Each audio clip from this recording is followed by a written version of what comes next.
বিরাট কোহলি এবং Travis head সময়ের অন্যতম সেরা দুইজন ক্রিকেটার। দুজনের সম্পর্কও মাঠে বরাবরই আগুনে থাকে।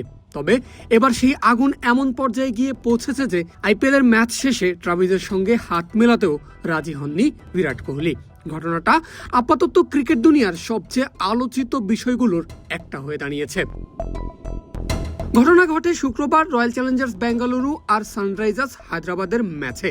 দুই দলেরই প্লে অফ নিশ্চিত হয়ে গেছে আগেই। এবার লড়াইটা শুধুই ছিল টেবিল টপার হওয়ার। ম্যাচে আগে ব্যাট করতে নেমে অভিষেক শর্মা, ঈশান কিষান, হেনরিক ক্লাসেনের 50 আর ট্রাভিস হেড ও নীতিশ কুমার রেড্ডির কুইক দুই ক্যামিও ইনিংসে ভর করে স্কোরবোর্ডে হায়দ্রাবাদ তোলে বিশাল 255 রানের পাহাড়। যে পাহাড় টপকাতে নেমেই শুরু হয় হেড কোহলির উত্তেজনা।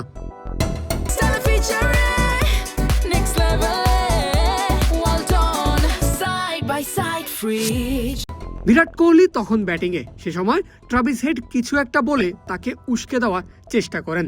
স্লেজিং যাকে বলে ক্রিকেটে, যেটা খুবই স্বাভাবিক একটা বিষয়। টেলিভিশন ভিজুয়াল আর ধারাভাষ্য থেকে বোঝা যায় হেড যেন কোহলিকে বড় শট খেলতে চ্যালেঞ্জ করছিলেন। জবাবে কোহলিও ছাড় দেননি, যেটা তিনি কখনোই দেন না।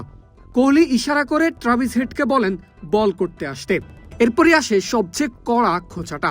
মারলেন ইন্ডিয়ান ব্যাটিং গ্রেট নিজেই। হেডকে উদ্দেশ্য করে ইম্প্যাক্ট প্লেয়ার প্রসঙ্গ টেনে আনেন বিরাট কোহলি।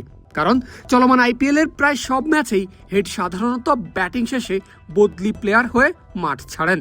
তবে শুক্রবার তিনি খেলেছেন মূল একাদশের প্লেয়ার হিসাবে। তাই কোহলির কথার অর্থ ছিল, আজ যেহেতু তোমাকে সাবস্টিটিউট করা হচ্ছে না, তাহলে এসো আমাকে বল করো।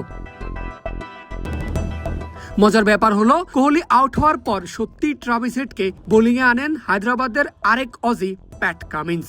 আর এক ওভার বল করে রজত পাটিদারের মতো মহাগুরুত্বপূর্ণ উইকেটও তুলে দেন ট্রাভিস হেড। যেন মাঠের কথার জবাব মাঠেই দিয়েছেন অজি ওপেনার। কিন্তু মাঠের কথা শেষ হয়নি মাঠেই, নাটক তখনও অনেক বাকি। ম্যাচ শেষে যখন দুই দল হ্যান্ডশেক লাইনে দাঁড়ায়, তখন হেড হাত বাড়িয়ে দেন কোহলির উদ্দেশ্যে। কিন্তু বিরাট কোহলি সেদিকে তাকিয়েও দেখেননি। সরাসরি হেঁটে চলে যান তিনি, রিফিউজ করেন ট্রাভিস হেডের হ্যান্ডশেকের আমন্ত্রণ। হেডকে ইগনোর করে সরাসরি পেছনে থাকা ঈশান কিষানের সঙ্গে হাত মেলান কোহলি। আর এই মুহূর্তটা ক্যামেরায় ধরা পড়তেই সোশ্যাল মিডিয়ায় ঝড় শুরু হয়ে যায়। ভারতের সাবেক অলরাউন্ডার ইরফান পাঠান ধারাভাষ্যে পুরো ঘটনার ব্যাখ্যা দিতে গিয়ে বলেন, কোহলি হেডকে অফ স্পিন করতে ডেকেছিলেন এবং ইম্প্যাক্ট প্লেয়ার প্রসঙ্গ টেনে খোঁচাও দিয়েছেন। আরেক ধারাভাষ্যকার হরভজন সিং বলেন, মাঠের সেই কথার লড়াইয়ের প্রভাবই শেষ পর্যন্ত হ্যান্ডশেক না হওয়া অবধি গড়িয়েছে। ক্রিকেটে স্লেজিং মোটেও নতুন কিছু না, কিন্তু কোহলি আর ট্রাভিস হেডের এই সংঘাত ইঙ্গিত দেয়, প্রতিদ্বন্দ্বিতা যখন ব্যক্তিগত ইগো আর আবেগের জায়গায় পৌঁছে যায়, তখন ম্যাচ শেষ হলেও লড়াই শেষ হয়ে যায় না।